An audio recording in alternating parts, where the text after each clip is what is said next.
Jailer 2 இதுக்கு முன்னாடி மண்டிடும். Jailer 2லாம் முடிஞ்சு போயிடும், கதை முடிஞ்சிடும். குஜிலி மஸ்து பண்ணிடலான் இருக்கோம், பட் தலைமை முடிவு பண்ணும் அப்படின்னு சொன்னீங்க. எந்த தலைமை? அரசியல் பத்தி என்கிட்ட கேள்விகள் கேட்காதீங்கன்னு நீங்களே சொல்லியிருக்கீங்க.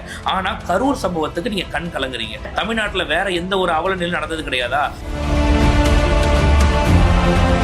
இதே திமுக குடும்பம் பல மிரட்டல்களை கொடுத்து அவரை அரசியல் கட்சி வர விடாம பாத்துக்கிட்டாங்க. குறிப்பா தாவேகாவை குறித்த ஆட்கள் பேசும்போது மட்டும் தான் நீங்க ரியாக்ட் பண்றீங்களே. அவங்க இந்த அரசியல் எல்லாம் கொடுத்து இடைத்தேர்தல்ல வாக்குகளை சேகரிக்கிறதுக்கான வேலையை தாவேகா அரசு பாக்குதோ அப்படிங்கிறது தானே கேள்வி. நம்ம இவ்வளவு கேள்வி கேட்கிறோம் இல்லையா? இந்த கேள்வி எல்லாம் கரூர் மக்கள் கேட்டாங்களா?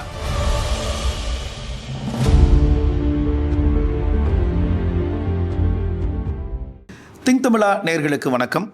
ரொம்ப பரபரப்பான ஒரு மனிதர், நிறைய சர்ச்சைகளுக்கு மத்தியில் சமூக ஊடகங்களில் ரொம்ப கெத்தாக வலம் வருகிற நம்முடைய வாய்ஸ் ஆஃப் லிங்கேஷ் பிரதர் இருக்கார் நம்மளோட. அவர்கிட்ட பேசுறதுக்கு நிறைய விஷயங்கள் இருக்கு. வணக்கம் பிரதர், எப்படி இருக்கீங்க? நல்லா இருக்கீங்களா? ஜெயிலர் 2 திரைப்படத்தை பற்றியதான ஒரு கேள்வி உங்கள்கிட்ட கேட்கும் பொழுது, ஜெயிலர் 2 ஜனநாயகன் முன்னாடி மண்டியிடணும். ஜெயிலர் 2 இதுக்கு முன்னாடி மண்டிடும். ஜெயிலர் 2லாம் முடிஞ்சு போயிடும், கதை முடிஞ்சிடும். நாங்கள் அந்த படத்தை குஜிலி மஸ்து பண்ணிடலான் இருக்கோம், பட் தலைமை முடிவு பண்ணும் அப்படின்னு சொன்னீங்க. எந்த தலைமை? குஜிலி மஸ்து தலைமை ரெண்டுத்துக்கும் வேற வேற டாபிக். அது ஆக்சுவலா அதாவது படம் எப்ப ரிலீஸ் ஆகணும்ன்றது தலைமை தீர்மானிக்கும் அப்படின்னு நான் சொன்னேன். அதாவது படம் இந்த டைம்ல தான் வரணும், இப்பதான் வரணும். ஏன்னா நாங்க பேசும்போது எந்த டைம்ல ரிலீஸ்ன்றது நமக்கு தெரியாது. ஜெயிலர் 2 நாங்க குஜிலி மஸ்து பண்ணலான்னு வெயிட் பண்ணிட்டு இருக்கோம், அத தலைமை தீர்மானிக்கும். இல்ல அப்படி கிடையாது. அதுக்கு முன்னாடி வைக்கப்பட்ட கேள்வி ரெண்டும் ஒன்னா வருமா அப்படின்னு கேட்டாங்க. நீங்க அந்த சொன்னது அந்த வார்த்தை தான்.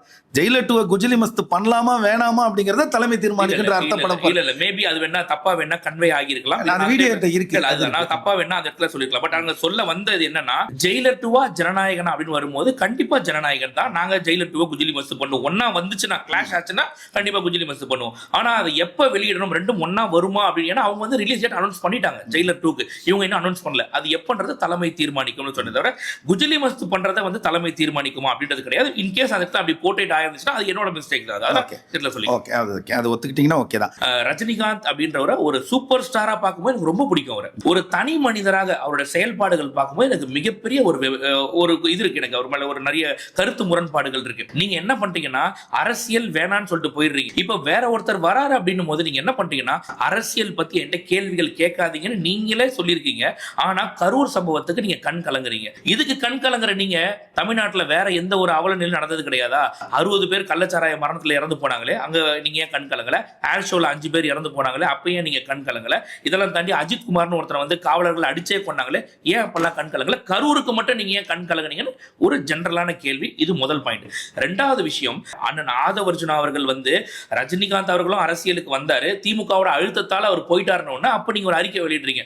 காலம் பேசாது, காத்திருந்து பதில் சொல்லுன்னு சொல்றீங்க. அது தேவையில்லாத ஒரு வார்த்தை. எங்களுக்கு தெரியலையா? நீங்க எதுக்குமே ரியாக்ட் பண்ணாத. நீங்க குறிப்பா அதுக்கு தான் நான் வரேன். நான் என்ன கேட்கணும்னு நினைக்கிறேன் அப்படின்னா, அந்த அறிக்கை விடுவதற்கான தேவையை ஏற்படுத்தினது யார்? ஆதவர்ஜுனா அவர்கள் தானே.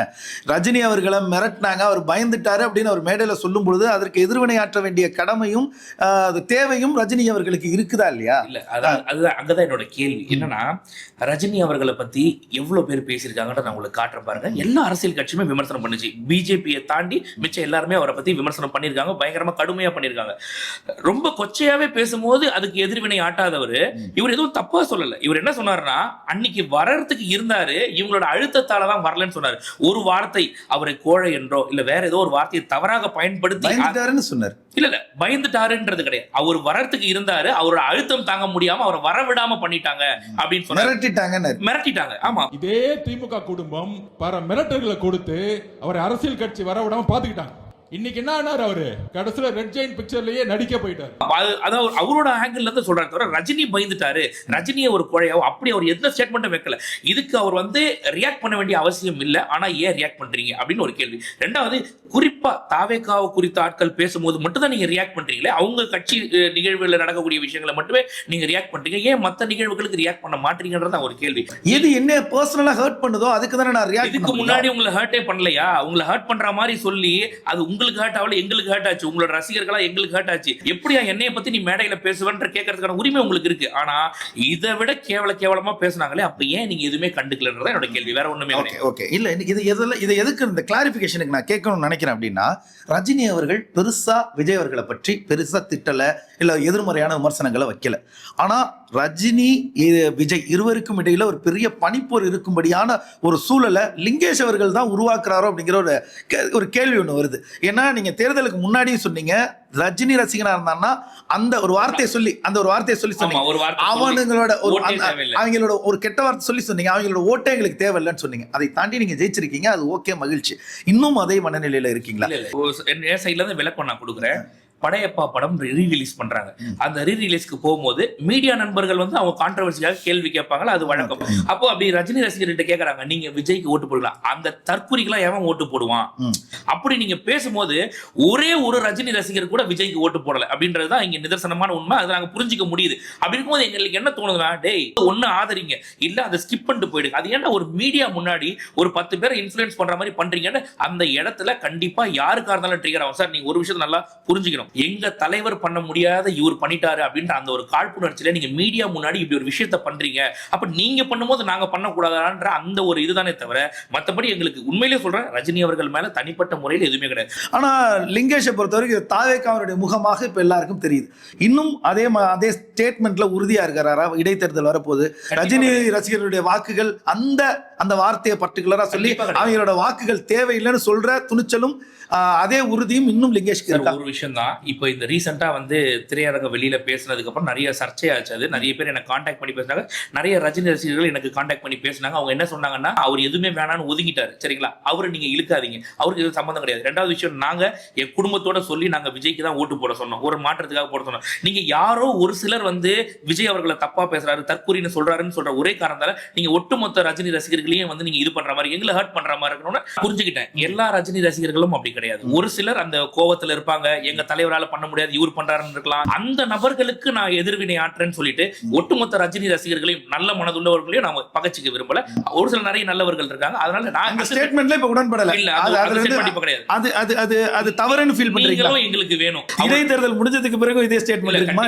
கண்டிப்பா இப்பவும் சொல்றேன், நாளைக்கே அவங்க திரும்பவும் அரசியல் நகர்வாக ஏதாவது எடுத்தாங்கன்னா எதிர்வினை ஆற்ற ஒரு நடிகராக அவர் மேல எந்த ஒரு விமர்சனமும் இருக்காது. இப்போ இருக்கிற தாவேக்காவோட மினிஸ்டர்ஸ் செயல்பாடுகள், அவர்கள் வந்து எளிய குடும்பத்திலிருந்து வந்தவர்கள் அப்படிங்கிறதெல்லாம் மாற்று கருத்து கிடையாது. முதல் முறையாக அதிகாரத்தை ருசிக்கிறார்கள். ஆனால் அவர்களுடைய செயல்பாடுகள் ஆய்வு அப்படிங்கிற பேர்ல நிறைய விஷயங்களை நிறைய மக்களுக்கும் அரசு அதிகாரிகளுக்கும் நிறைய இடையூறுகளை ஏற்படுத்துறாங்க. இதெல்லாம் நீங்க எப்படி பார்க்கறீங்க? தாவேக்கா மினிஸ்டர்ஸ் ஆய்வுகளை நீங்க எப்படி பார்க்கறீங்க? இதுக்கு ரெண்டு விதமாக பதில் சொல்லலாம். முதல் விஷயம், உங்க துறை இல்லாத நீங்க எதுக்கு போய் ஆய்வு பண்றீங்கன்னு சொல்லலாம். ரெண்டாவது விஷயம், நான் இருக்கக்கூடிய அந்த தொகுதி அதனால நான் போறேன் அப்படின்னு சொல்றாங்க, அதுக்கு உங்க ரைட்ஸ் இருக்கு, போடும். நிச்சயமா. ரெண்டாவது விஷயம், நாமெல்லாம் கூட ஸ்கூல் அந்த இதெல்லாம் தாண்டி வந்திருப்போம். நம்மள ஒரு டீச்சர் வந்து 10 பேர் முன்னாடி கேள்வி கேட்டா நமக்கும் ஊண்டிங்காவும் நமக்கும் ஹர்ட் ஆகும், இல்லைன்னு சொல்ல. அதுதான் அந்த மாணவிக்கு ஆயிருக்குமே தவிர இது வந்து அந்த மாணவி வந்து வாழ்க்கையிலே நடக்காத ஒரு துயரம் நடந்துருச்சு நம்ம சொல்ற அளவுக்கு பெரிய விஷயம் கிடையாது. ஒரு டீச்சர் ஜெனரலா கேட்கிற விஷயத்தை கேட்டிருக்காங்க. இங்க எங்க பிரச்சனைனா, அந்த வீடியோன்னு ஒன்னு எடுக்கிறாங்க இல்லையா, அங்கதான் பிரச்சனை. அது என்ன குறைக்குள்ள நடக்கிறது பிரச்சனை இல்ல, அது பொது வெளிக்கு வரும்போது தான் பிரச்சனை. இதுக்கு அவங்க விளக்கம் கொடுத்துட்டாங்க. வீடியோ நாங்க எடுக்கல, எங்க சார்பா எடுக்கல, வீடியோ எடுத்தது யாருன்றது அது ஸ்கூல் சைடா. அமைச்சர் இருக்கிற ஒரு நிகழ்வுல, ஒரு பொது வெளியில ஒரு அமைச்சர் இருக்கிற ஒரு நிகழ்வு வீடியோ வெளியாகி அதுக்கு நான் காரணம் இல்லைன்னு சொல்றதே எவ்வளவு பெரிய அது பெரிய தவறு இல்லையா? ஒரு அமைச்சருடைய கான்சியஸ் இல்லாம என்னுடைய அனுமதி இல்லாம ஒரு வீடியோ வெளியாயிடுச்சு அப்படின்னு சொல்றது அமைச்சருக்கான இழுக்கு. நீங்க புரிஞ்சுக்கணும் தாவேக்கான்றது என்ன மாதிரியான கட்சி நீங்க புரிஞ்சுக்கணும். அதாவது ஒரு வீடியோ வெளியாச்சு, அதுக்கான கிரெடிபிலிட்டி அவங்க தான் எடுத்துக்கணும். உங்க முன்னாடி ஒருத்தர் வீடியோ எடுக்கிறாங்கன்னா அதை எப்படி நீங்க அலோவ் பண்றீங்க? ஆஃப் பண்ணியா? ஒரு மைனர் பொண்ணு நான் பேசிட்டு நீ பண்ணி எடுக்கிற வீடியோ நீ என்னதான் பிளர் பண்ணி போடாலும் எப்படியா எடுப்பன்னு அதை கேட்டுக்கணும். அந்த இடத்துல எங்க தளபதி அவர்கள் ஒரு ஸ்டாண்ட் எடுத்தாரு.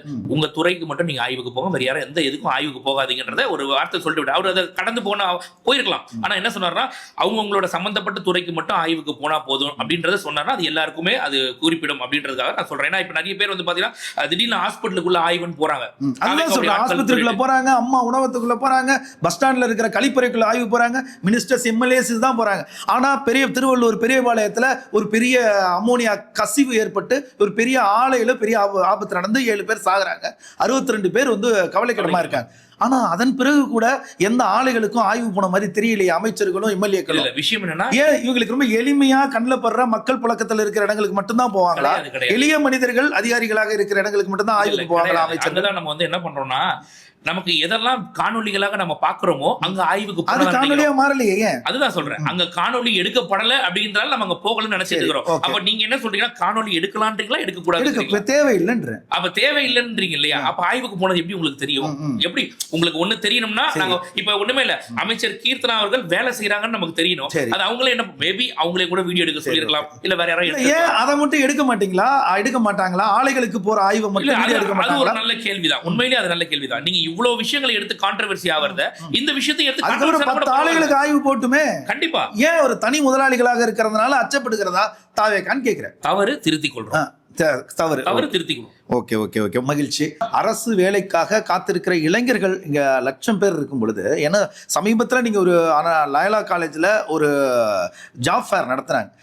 அது அந்த எண்டு வரைக்கும் தெரு வரைக்கும் ஆயிரக்கணக்கான மாணவர்கள் தங்களுக்கு ஒரு நல்ல வேலை கிடைச்சிராதான்ற ஏக்கத்தோடு இருக்கிற இந்த சூழல்ல 41 பேர் ஒரு தன்னுடைய தலைவனை பார்ப்பதற்காக வந்து உயிரை விட்டதற்காக அந்த குடும்பத்துக்கு கொடுக்கணும் அப்படிங்கிறது நியாயமா அப்படின்னு பல பேர் விமர்சனம் வைக்கிறாங்களே, அது நீங்க உங்களுடைய கருத்து என்ன? இல்ல, அது நீங்க கேட்கறது கரெக்ட் தான்.